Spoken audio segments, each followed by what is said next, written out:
das pessoas terem mais endividamento. E aí até assim, cara, eu ainda tenho a tese de que o Bitcoin, o mercado vai cair de novo e a gente vai buscar os $12.000. Por quê? Estamos concordando. Eu não chuto tão, né, o valor, assim, É, né? 12 mil, né, mas eu também mas é concordo com você que eu acho 12 mil que. porque 12 mil seria o suporte Sim, sim. semanal. Mas ele pode até buscar 9.500, até ir além. O Sim, zero é o suporte mais forte, eu sempre brinco, né? O zero é o sim, sim. suporte mais forte. Mas eu concordo com você, acho que a gente está num momento complicado. O pessoal que já está soltando foguetinhos aí, eu acho que se Ah, o pessoal anteciparam tá um pouco. viajando, cara. O pessoal tá viajando demais.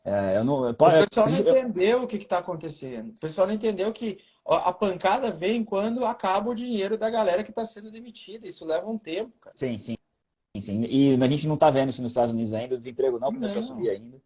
É. Essa semana a gente teve uma alteração grande na dinâmica, né, dos juros, na expectativa de juros mesmo. O Uhum. mercado estava consolidado que, na sequência de altas que ia acontecer, já estava até dezembro, né, estava tudo consolidado. E a semana passada, depois da reunião do Fed e a divulgação ali dos dados, a entrevista com o Powell, o mercado deu uma estressada, subiu os juros, né, de todas as curvas, a curva que está invertida ainda. E a gente viu ali uma mudança bastante grande, bastante grande não, mas mais uma alta de juros que não estava na previsão, né? Não estava na expectativa, e já alongou mais um mês lá o início da queda dos juros. E na minha opinião, acredito que deve ser mais ou menos o que você acredita também, para a gente ver bull market mesmo, a gente precisa da sinalização de que o Fed vai começar a baixar juros de novo. Pelo menos historicamente foi assim que aconteceu, né? Exato. Sim. E É a gente exatamente o que está acontecendo. não é o que a gente está vendo agora e as coisas estão piorando. E a minha expectativa está como a sua. Acho que não dá para imaginar que a gente já tenha virado para a tendência de alta, né, para o bull market aí, Sim. né? Sim. Cara, eu acho que o pessoal está muito ejaculador precoce. Eu ainda acredito que a gente ainda vai ter alta no curtíssimo prazo. Também não Mas duvido. ali a pedrada de março para abril vai acontecer. Eu acho que vai abril vai dar uma descascada boa, porque deve ser o resultado do PIB do primeiro trimestre americano. E ali que eu acho que vai começar a surgir os primeiros sinais de impacto mesmo do PIB. E Sim. ali é um potencial de momento que o Fed chega e fale, ó, nós estamos em recessão. Porque eu acho que quando confirmar a recessão, a maioria da... o que sustenta a alta hoje? Como é que um investidor americano médio investe? Tu já pesquisou sobre isso, Marcelão? Sobre o quê? Desculpa. O Marcelo do Amor, Marcelov. É que eu tô Sim. vendo um monte de coraçãozinho aqui, eu achei massa. Ah, tá. Daí eu lembrei do Marcelov. É, a pergunta que eu fiz assim, como é que tu acha que, tipo assim, a gente sabe que a maioria dos americanos investe no mercado financeiro, Sim, sim, no sim. mercado de ações. Mas como eles fazem esse investimento? Tu sabe? Cara, a maioria deles por fundos de pensão, né? Eles utilizam os fundos de pensão que são Isso, que assim, tem um volume financeiro gigantesco, e os fundos de pensão têm uma série de regras, inclusive até por isso. isso que eles até hoje não investiram em cripto, né? Um mercado que a gente quer que a gente queria que viesse o ETF do Spot nos Estados Unidos justamente para esses caras poderem entrar no mercado junto, né? Isso.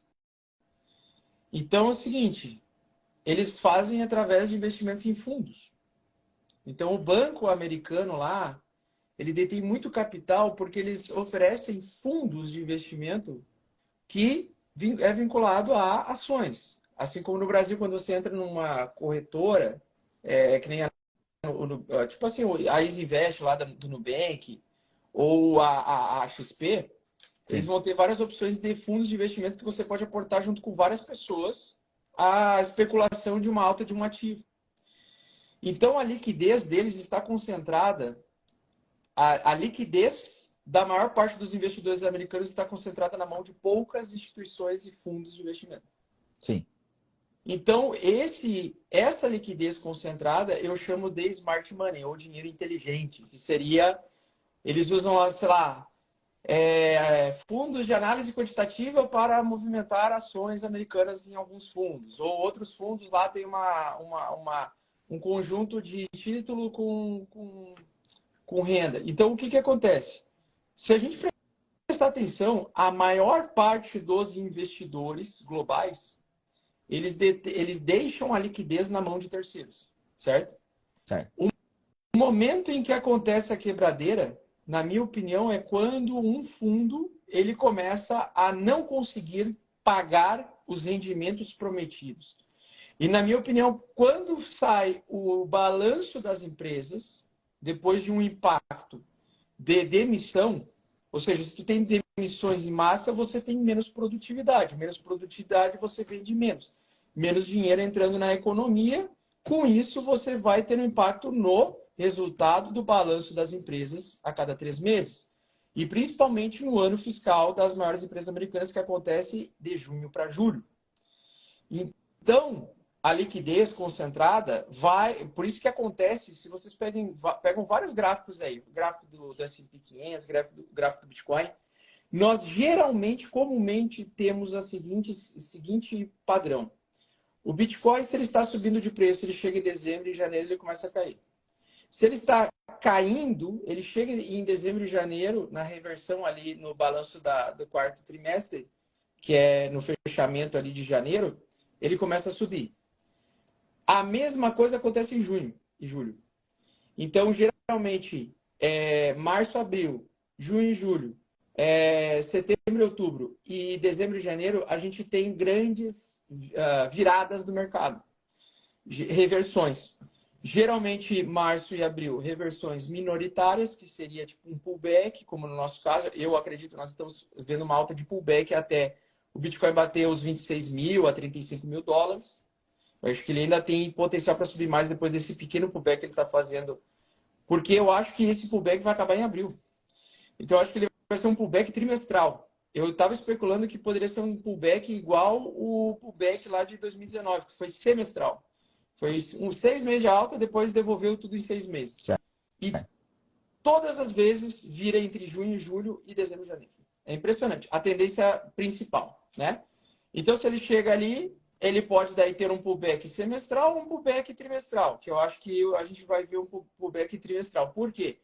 Porque até junho e julho vai dar tempo da gente ver um impacto dessas demissões em massa que estão acontecendo nos Estados Unidos. Porque o maior mercado financeiro dos Estados Unidos é o real estate, que é o mercado de fundos imobiliários, setor imobiliário. Imóveis, né? Hipoteca de imóveis. Imóveis.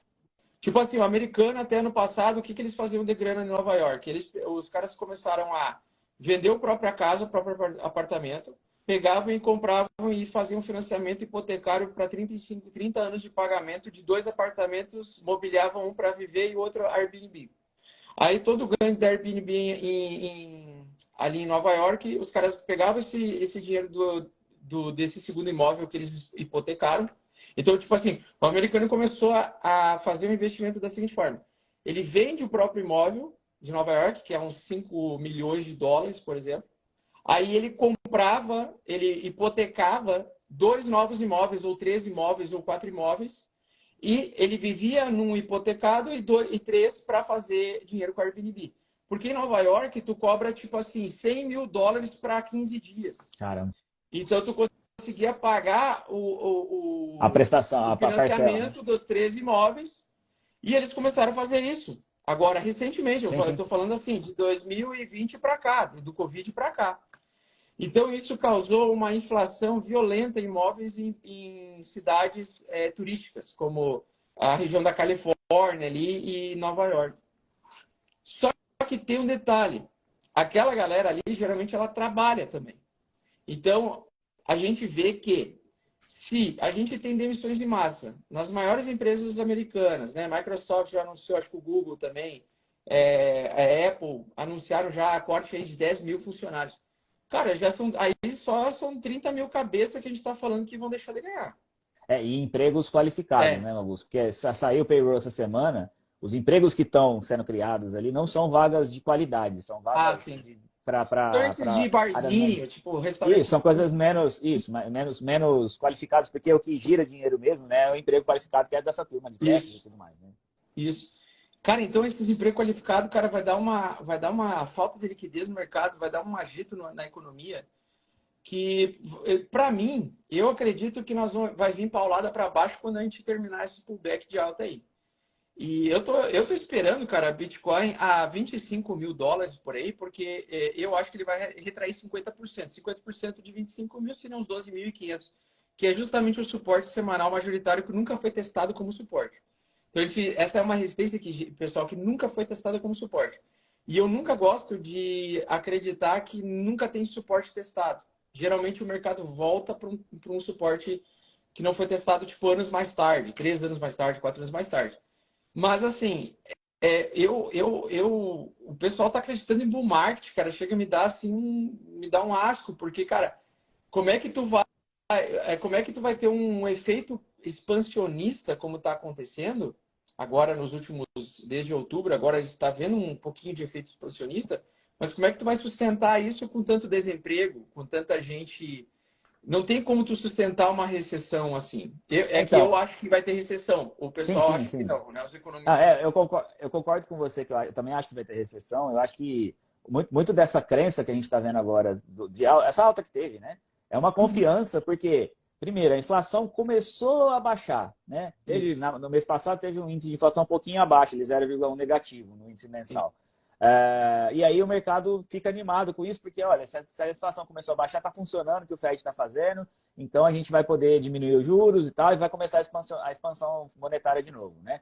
Uhum. Mas o que eu estou preocupado, Augusto, principalmente, é porque, principalmente com esse alongamento da curva de juros, né, que aconteceu essa semana, e de qualquer forma, né, a gente já tinha, de qualquer forma, a expectativa de que o mercado ia ficar com a taxa de juros na faixa de 5 ali até o final do ano, né? Ia ter mais uma alta agora em março e depois ficava até o final do ano assim. Faz desde 2006, 2005, 2006 que a gente não vê a taxa de juros nesse patamar que a gente está vendo agora, de 5%. E a gente vem de uma sequência muito grande de tempo, né, desde 2008, que o mercado fica com juros baixos demais há muito tempo. Então, as empresas estão todas nessa situação já de usar dinheiro barato há muito tempo. Quem fala, chama de heroína financeira, acho que é o Hélio Beltrão, fala isso aí, ele chama isso de heroína financeira. Né? Uhum. O mercado, como um todo, ele está Viciado atordoado, em viciado alta. nesse juro baixo, Isso. nesse juro muito baixo. E agora a gente está vendo um juro muito alto, né? Proporcionalmente ao que a gente vinha, uma alta de 0 para 5 é muita coisa. A gente está acostumado com o juro alto aqui no Brasil, a gente acha que é normal, mas para eles é muito alto, 5%. E eu acho que a gente vai começar a ver as empresas tendo muita dificuldade, assim como aconteceu aqui no Brasil agora. Até eu estava vendo o Maurício falando ontem, a gente falou sobre isso semana passada e tal. As americanas não quebraram à toa, né? Tem todo um contexto ali que as americanas quebraram, mas o principal deles, na minha opinião, é porque o juro subiu muito no Brasil. A gente vem de 2 para 15, para 14, 13,5, 13,75.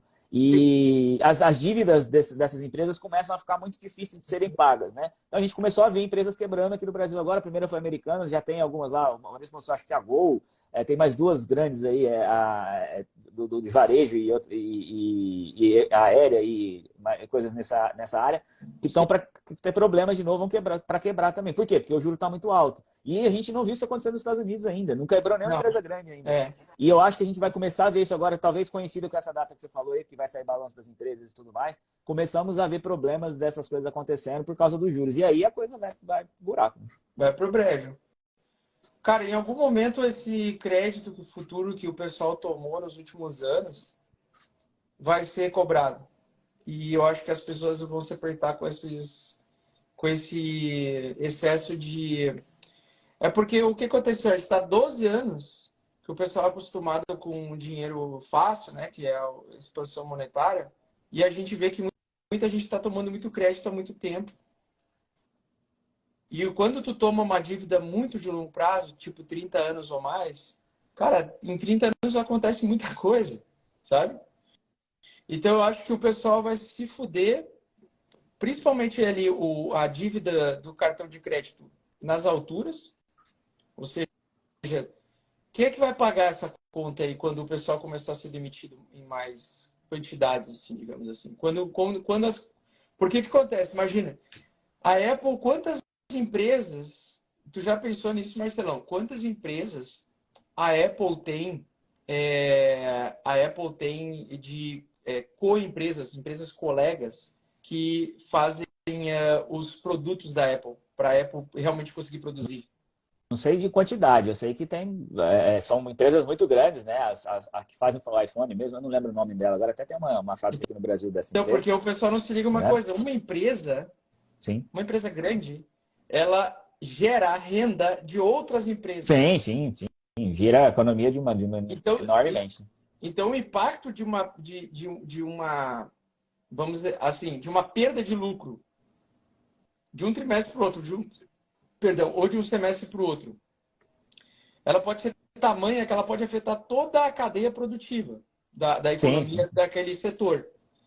Então, em algum momento, eu acredito que, cara, se a gente vê que a taxa de juros ela promove a recessão, eu vejo de novo, né, a curva de juros invertida se mantendo, os títulos de dívida pública americana de curto prazo pagando mais ainda do que os de longo prazo ainda, e eles voltaram a subir essa semana e o dólar também voltou a subir.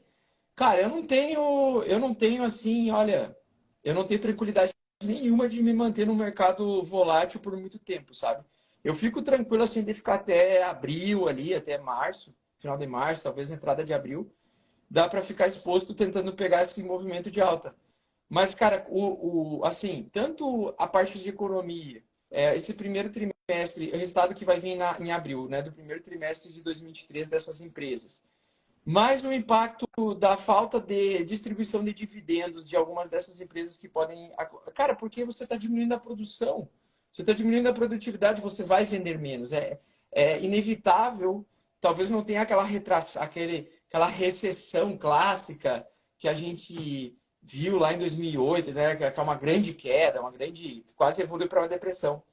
Mas cara, o desemprego ele inevitavelmente vai diminuir a liquidez do mercado, vai fazer com que esses fundos de investimento que detêm a maior posse dos investidores, as pessoas elas vão começar a querer sacar dos fundos de investimento para poder se manter vivas, cara, ou se Sim, sim. manter, ou pagar a hipoteca, ou sei lá. Eu acho que, cara, eu acho ainda que está, claro, isso é só um achismo, tá, pessoal? Porque Sim, eu estou sim. ligando os pontos, né? Eu estou meio que sintetizando várias informações, né? E eu acho que esse pullback, para mim, era muito esperado, esse pullback da virada. Por mim, era muito esperado. Por quê? Porque a gente veio de baixo em dezembro. Em janeiro, o negócio começa a subir, né? Aquela história, ano novo, vida nova, esquece o que aconteceu no passado, que fica no passado, e deu. E também a taxa de juros, e aí vai ter pouso suave, não sei o quê. Mas, cara, eu acho que a gente ainda nem sentiu o impacto da elevação da taxa de juros, sabe? Então, e esse é o ponto, Augusto. Acho que o mercado essa semana percebeu que o aumento da taxa de juros não está surtindo o efeito esperado. Falamos Sim. sobre isso nessa semana nas Por lives que eu causa já fiz da. aqui. Acho que saiu o quê? Qual o dado mesmo? Não, qual é que é foi os payrolls? Qual que deu um nível bem alto? Ou foi a taxa de Não, desemprego? não, É que eu não é tava nem isso. vendo. Não é nem que veio alto, não. É porque o problema foi no desemprego, que foi uma taxa alta, mas o problema é na inflação mesmo. Porque veja Sim. assim, Augusto, já era para a inflação estar tendo uma deflação forte. Só rapidinho, o pessoal que perguntou o que aconteceu, bateu um sino aqui que no computador está ligado à plataforma da Testworks, e aí bate, quando abre a Bolsa Americana, bate um sino aqui, eles tocou para eles aqui. É, é, o que eu estava falando, eu até perdi aqui, cacete. Não, tu tava falando dos dados que a inflação que Ah, preocupa, sim, sim.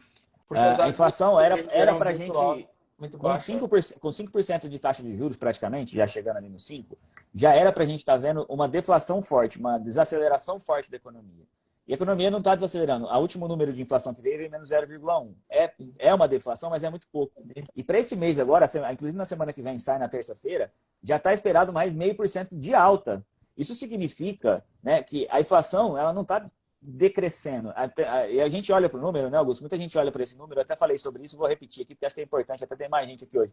Quando a inflação vem subindo, a gente teve uma inflação de 10% nos Estados Unidos, chegou a 10%, isso ao consumidor, do produtor, chegou até a 17%, uma coisa assim. Sim. E agora a gente está em 5%. Então, o que o Fed está falando? Nossa, a inflação está em 5%, então está controlada. E as pessoas Sim. podem achar assim, a inflação veio de 10 para 5, diminuiu. Não, ela não diminuiu, ela aumentou mais 5. Ela veio de 10 e mais 5. Ou seja, o poder de compra do americano, o poder de compra nosso, já foi corroído. Aqui no Brasil também, na época da eleição, muita gente tem os lados A e B aí, mas muita gente acha que o Brasil está com a menor inflação do mundo e tal. Realmente, naquele ano, naquele espaço foi, mas no ano anterior a gente teve 30% de inflação aqui no Brasil, né? E essa inflação dos 30%, ela não decaiu, não, ela continuou. A gente sabe isso porque você vai no supermercado, você vê o tanto que são mais caras as coisas, né? Sim. Então, esses efeitos todos, eles são demorados para acontecer e eu acho que o mercado financeiro, de uma forma geral, está entendendo agora que o aumento dos juros ainda não surtiu o efeito que era necessário. Os caras subiu para 5. Desde 2006 que a gente não via isso e desde quanto tempo faz que não subia rápido, assim, né? Deu altas frequentes, assim. Foram 4 altas de 75 pontos base. Isso não acontecia há décadas, né? E mesmo assim o mercado continua forte, o desemprego não cai, né? Você está estimando aí que vai começar a cair agora, eu imagino realmente também que deva acontecer. Mas a economia está forte demais ainda, num ambiente que era para ela já estar decrescendo. E aí tem muita gente acreditando que não vai ter que o soft landing vai conseguir ser feito agora, tal, não vai ter recessão. Mas, cara, assim, pode ser, Augusto, a diferença só da forma que você fala para mim é que eu não tenho tanta convicção assim de que, cara, vai dar tudo errado. Mas Não, olhando o também histórico, não tenho essa convicção 100%, mas eu acredito que vai acontecer. sim, não, eu também acredito que vai acontecer, porque se você olhar para todos esses dados, você vai ficar, não é possível, não tem motivos para você acreditar no movimento de reversão que a gente entrou no bull market de novo. Pode acontecer? Pode, porque o mercado é soberano, ele vai fazer o que ele achar que vai fazer, vai subir se tiver que subir. Mas não dá para acreditar nisso, não dá para colocar todas as fichas nisso, mas nem de longe. Né? É.